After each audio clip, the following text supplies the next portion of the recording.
आज की कहानी मैं सुमित के नज़रिए से सुनाऊंगा, जिसके साथ ये खौफनाक हादसा हुआ था। कहानी शुरू करने से पहले सुमित के बारे में कुछ बातें। सुमित एक 9-10 साल का लड़का है और सुमित शहर में रहता है और उसे भूतों की बातें करना, फिल्में देखना पसंद था।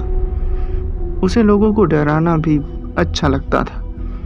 लेकिन फिर एक घटना ने सुमित को बहुत डरा दिया, जिससे वो आज भी भूतों की कोई फिल्म नहीं देखता और उसे इस घटना से पहले कभी भूतों की फिल्में देखने से डर नहीं लगता था। मैं एक बार अपने गांव गया हुआ था। हालांकि मुझे गांव नहीं जाना था, लेकिन हमारा परिवार काफ़ी लंबे समय से गांव नहीं गया था, इसीलिए हमारा जाना ज़रूरी था। गांव में मेरे दादा खेत में सोते हैं, तो मैंने सोचा कि मैं दादाजी से भूतों की कहानी सुनूंगा। इसलिए मैंने दादाजी से कहा कि मैं उनके साथ खेत में सोऊंगा। दादाजी खुश हुए और बोले कि मुझे लगा तुम शहर में रहते हो तो खेत में बाहर नहीं सोओगे। इसके बाद हम खेत की ठंडी हवा में लेटे हुए कुछ बात कर रहे थे। उसी दौरान मैंने दादाजी से कहा, दादा आप कोई कहानी सुनाओ ना। तब दादाजी कहानी सुनाने लगे, लेकिन भूतों की नहीं, बल्कि परियों की, राजा रानी की कहानी। और इसलिए मुझे वो कहानी सुनने में मज़ा नहीं आ रहा था। तब फिर मैंने सोचा कि दादाजी से थोड़ी मस्ती की जाए। मैंने दादाजी को कहा, दादा मुझे उस पेड़ पर एक औरत दिख रही है और वो मुझे घूर रही है। ये सुनते ही दादाजी ने कहा, कुछ नहीं है वहाँ और बस तुम्हारा भ्रम है, उस तरफ मत देखो और रात काफ़ी हो गई है तो अब सो जाओ। ये कहकर दादाजी सो गए। इसके कुछ दिन बाद मेरे दादाजी के दोस्त का देहांत हो गया और उनका अंतिम संस्कार किया जाना था। इसलिए दादाजी घाट के लिए जाने लगे। उस समय मुझे पता था कि शमशान घाट में भूत होने की बात की जाती है। इसलिए मैंने दादाजी से ज़िद की कि मुझे भी वो साथ ले जाएं। लेकिन सभी ने मुझे रोका, समझाया, लेकिन मैंने ज़िद नहीं छोड़ी। तब फिर मेरे दादाजी ने कहा, ठीक है, लेकिन वहाँ जो भी बोला जाए वही करना, और मैं पहले ही बता रहा हूँ कि वहाँ तुम्हें डर लग सकता है। मैंने कहा, ठीक है दादाजी, मैं नहीं डरूँगा, आप बस मुझे अपने साथ ले चलो। मैं शमशान घाट में देखना चाहता था कि कैसा लगता है, वो अनुभव करना चाहता था। फिर मैं और दादाजी घाट पहुँचे। घाट में अभी सुबह का वक्त था और आसमान में बादल छाए हुए थे। दादाजी के दोस्त के शरीर को चिता पर रखा गया और पंडित जी ने मंत्र पढ़े। उसके बाद उनके शरीर को अग्नि दी। जब उनका शरीर जल रहा था, तब मैं उन्हें बहुत ध्यान से देख रहा था। इसके बाद जब उनका पूरा शरीर जल गया, तब सभी लोग वहाँ से जाने लगे।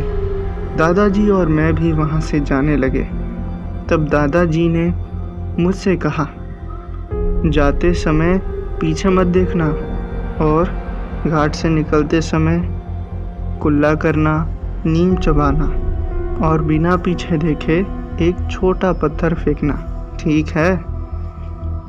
मैंने कहा, ठीक है दादाजी, लेकिन मुझे तो पीछे देखना था।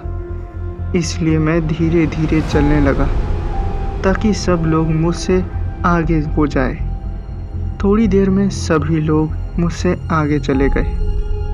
तब मैं पीछे मुड़कर देखने लगा, जहाँ दादाजी के दोस्त को जलाया गया था।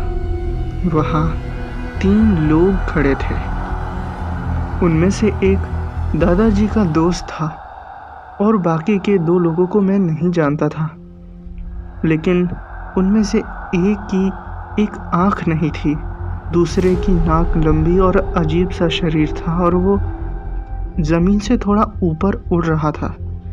मैंने उन्हें सिर्फ एक ही पल देखा और वापस मुड़ गया, लेकिन मुझे उन दोनों से बहुत ज़्यादा डर लग रहा था, इसलिए मैं वहाँ से जल्दी से चलकर दादाजी का हाथ पकड़ लिया।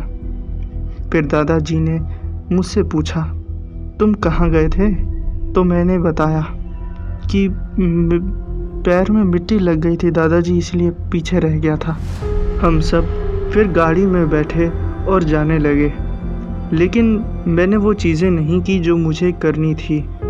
मैंने कुल्ला नहीं किया, नीम नहीं चबाया और पत्थर भी पीछे नहीं फेंका, जबकि अगर ये आप ना करो, शमशान घाट से निकलते समय तो आपके पीछे बुरी आत्माएं भी लग सकती हैं। जब मैं घर पहुंचा तब मैंने देखा कि मेरे कमरे में वही तीनों खड़े थे। उनको देखकर मैंने दादाजी को कहा, दादाजी इन्हें यहाँ से बाहर निकालो ना, लेकिन उन्हें कोई नहीं दिख रहा था। इसलिए उन्होंने कहा, कौन है? मुझे तो कोई नहीं दिख रहा है यहाँ। तब मैंने कहा कि यहाँ 3 लोग हैं दादाजी, उनमें से एक आपका दोस्त है जिसे जलाया गया था।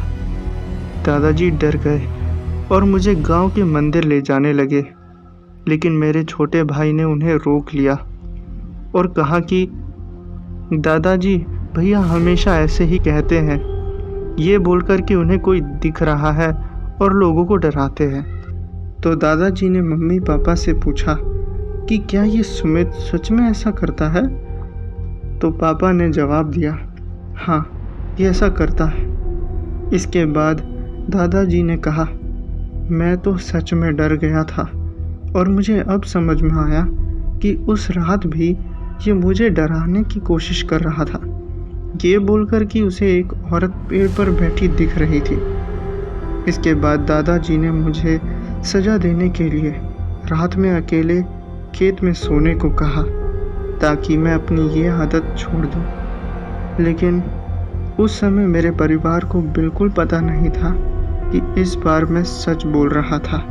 मैंने उन्हें बहुत समझाया, बहुत रोया कि मैं सच बोल रहा हूँ, लेकिन फिर भी मुझे अकेले खेत में छोड़ दिया गया। जब मैं अकेले वहाँ बैठा हुआ था तब मेरी नज़र दूर खड़े 3 लोगों पर गई और वो तीनों मेरी तरफ बढ़ रहे थे, और जब कुछ दूरी रह गई तो वो तीनों रुक गए। मैं डर से कांप रहा था और मेरे मुंह से आवाज़ भी नहीं निकल पा रही थी। तभी अचानक मेरे पीछे से किसी का हाथ कंधे पर आया। मैं धीरे से पीछे मुड़ा और देखा कि दादाजी खड़े थे। उन्होंने बोला, चलो घर चलते हैं। फिर मैं वहाँ से घर जाने लगा। फिर जब मैंने दरवाज़ा खटखटाया और फिर दरवाज़ा खुला तो मैंने अंदर देखा कि दादाजी ही मेरे सामने खड़े थे और उन्होंने कहा, तुम्हें पूरी रात वहीं बितानी है तो तुम वहीं वापस जाओ। फिर मैंने पीछे देखा तो वहाँ कोई भी नहीं था। ये देखकर मुझे एकदम से चक्कर आ गया। इसकी अगली सुबह मुझे होश आया तो मुझे पता चला कि मेरी तबीयत ख़राब है। डॉक्टर को भी दिखाया, लेकिन मेरी तबीयत वैसी ही रही। 3 दिनों बाद मुझे कुछ होश नहीं था कि मैं क्या कर रहा हूँ, लेकिन इसके 1 हफ्ते बाद मुझे पता चला कि मैंने अपने परिवार को मारने की कोशिश की थी। अजीब सी भाषा बोल रहा था और जानवरों की तरह चल रहा था, और ये सब करते समय मेरे अंदर 3 आत्माएं समाई हुई थी और वो मेरे शरीर को और आत्माओं से संपर्क करने की कोशिश करना चाहती थी।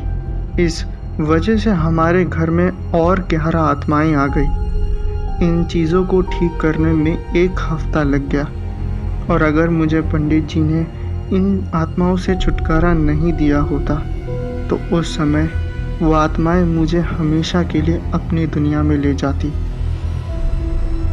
दोस्तों, यहाँ मैं एक चीज़ बताना चाहता हूँ। आप जब भी ऐसी जगह जाएं तो वो ना करें जो आपको मना किया जाए, वरना आपके साथ क्या होगा आपको भी नहीं पता चलेगा। तो दोस्तों, कैसी थी ये कहानी नीचे कमेंट में ज़रूर बताइएगा।